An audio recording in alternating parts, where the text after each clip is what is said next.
Misalkan dia belum bisa mengcover semuanya, maka kaidah yang berjalan adalah malayidrokukulu.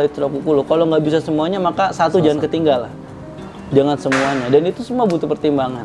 Pertimbangan ini akan semakin matang, akan semakin bagus dan semakin komprehensif ketika pemimpin ini banyak belajar dari pengalaman masa lalu, banyak belajar dari pemimpin-pemimpin yang sudah ada, atau dia bahkan membuka kisah-kisah pemimpin-pemimpin yang inspiratif gitu, yang termasuk juga Nabi Muhammad SAW, bagaimana beliau bisa mendamaikan suku yang sudah berperang lebih dari 60 tahun, bagaimana beliau bisa bersikap leluasa atau bersikap luas ketika diberikan perilaku yang tidak baik. Dan secara faktanya Nabi menjadi pemimpin di Madinah itu bukan giveaway, bukan saya Nabi maka pilih saya jadi gubernur, enggak gitu.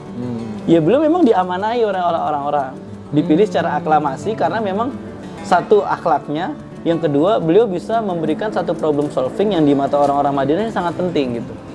Ya akhirnya ketika Nabi jadi pemimpin pun apa yang pertama dilakukan, membuat kesepakatan atau kita biasa bilang Madinah Charter, Piagam Madinah.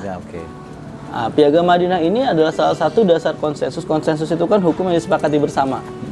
Itu disebut sebagai konsensus pertama di dunia loh, Piagam Charter itu, sehingga Nabi bisa mengakomodir masyarakat Madinah yang saat itu heterogen, di mana ada beberapa kelompok, misalkan Nasrani, Yahudi ada 3, Bani Qainuqa, Bani Quraidah, dan Bani Nadir, dan Islam sendiri ada Muhajirin dan Ansor. Tapi semuanya bisa berpadu dalam instrumen Madinah tadi, dan Nabi akan menyelesaikan semuanya. Ya, kembali ke misalkan toleransi kemarin itu ya, Nabi menyelesaikan hukum ya berbasis sesuatu yang bisa dinilai secara adil gitu, bukan ini karena ini orang saya, ini orang Islam jadi ada pembedaan, enggak. Semuanya ya dihukumi secara objektif gitu. Tidak ada namanya KKN gitu, korupsi, kolusi ataupun nepotisme.